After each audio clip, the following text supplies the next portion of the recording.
Hello everybody, my name is James Davies and welcome to Photo Chat Vlog on YouTube. I was looking through my pictures the other day, updating my Flickr and Instagram, and I had a thought that I thought was interesting.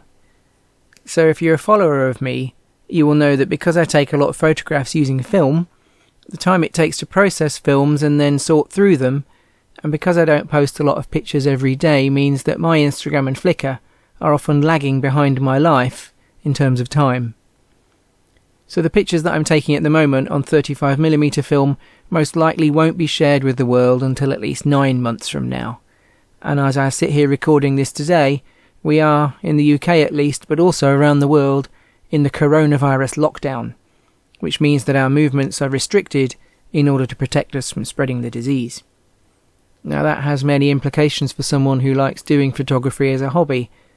In the UK, you're only allowed to leave your house if you need to go to work as a key worker, if you need to shop for essential food, and even then as infrequently as possible, and for a short period of exercise every day. Now I'm not a key worker, so I work from home right now, and I only go shopping once a week, so the idea of going off with the camera for a walk around the town and to get a cup of coffee and hang out, or go for a day out to a nice picturesque place, is currently not possible. I've been taking a few photographs around the garden, and I carried my instant camera with me on one of my exercise walks recently, but I think it's true that there's going to be a big drop-off of photographic activity, and most certainly in my own photographic activities during this lockdown period. Now it struck me as I was sorting through my photographs the other day that although I don't really practice street photography, as in I don't consciously go out onto the street looking to capture people going about their daily business in a kind of candid way, I do nevertheless take pictures from time to time where there are people in the images. Now these stand out as being different from pictures that I take when there are no people in the image. Very often, for example, if I want to take a picture of a building, I will wait and wait and wait until there's no people. But of course that's not always possible, and there are many occasions where I want to take a picture and people being in the image is not a problem. It's not going to spoil the image. And I've never felt very comfortable about snapshotting people's lives, but that whole business of taking pictures with people in has now taken on a new dimension for me. Because of the lockdown, we're restricted in how we can interact with strangers, and indeed even members of our own families, and we have to keep our distance to stop the virus spreading. So going out and about now means me focusing on getting my daily exercise, or getting my shopping. I feel guilty if I spend any longer outside my household, or if I pause to stop and think when I'm exercising, because the risk of infection is there for me and anyone else who is out and about. Now it struck me that very often, even when I wasn't consciously taking pictures of people, I was still taking pictures of somebody doing something, and those moments live on in my photographs. So I put together an album on Flickr that I call Streetish, and that's where these images have come from.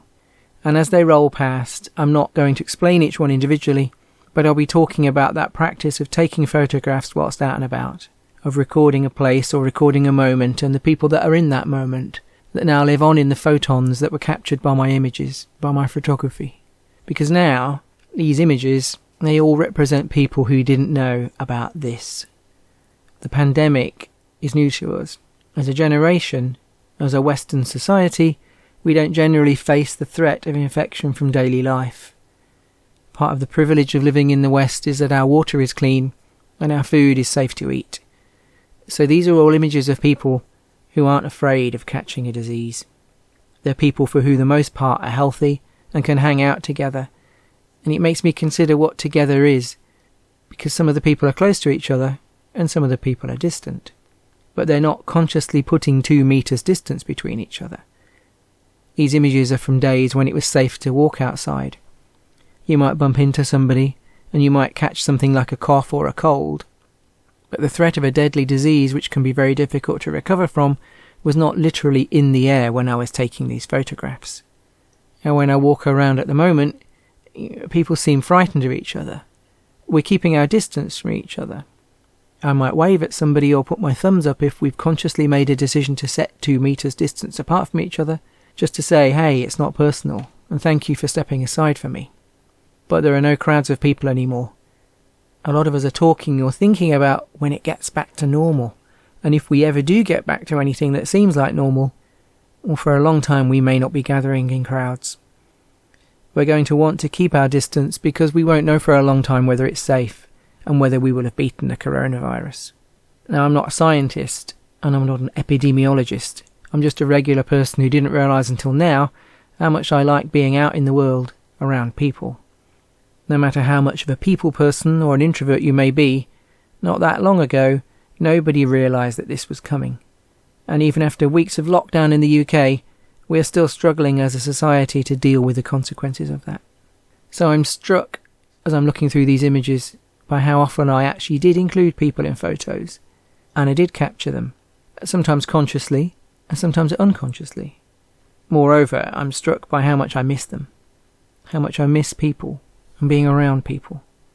The weather has mostly been nice on lockdown so far, and when it's going to be a sunny day, I would love to take my camera, or a selection of them, out into the town where I live and point them at things and capture moments, and I can't do that right now in the same way as I used to.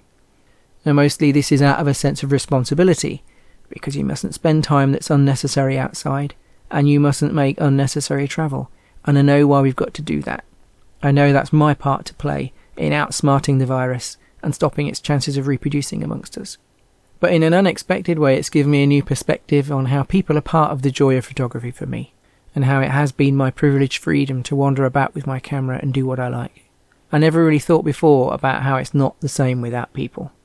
And that's kind of it. That's really all I wanted to say. I feel very happy about this selection of images that I've chosen, and again, I realise in looking through them that I'm always thinking about why I do photography, and what does it mean. Well, a lot of the time, whilst it's consciously about capturing moments and capturing things that remind me of feeling tones and capturing slices of life, it's also a reminder that people are part of life. People are part of my life, and even on lockdown, where the number of people I see is dramatically reduced, people are still there somewhere. I'll finish up here with these images that I took the other evening with my camera phone as I was out on an exercise walk. I like what this shop front have done with their enforced close down, and I hope you will agree that whilst we do have to stay at home for the time being, there is hope, and there is the occasional photographic moment out there. So as always, if you like what you see, please leave a comment, and if you're new around here, please subscribe to my channel, as every bit of interaction gives me more confidence to make more content. If you want to see some of my other stuff, follow the link on this About Me page, where you'll find my Instagram, Flickr pages and so forth. I will see you in the next episode of Photo Chat Vlog. Until then, please take care and take photos.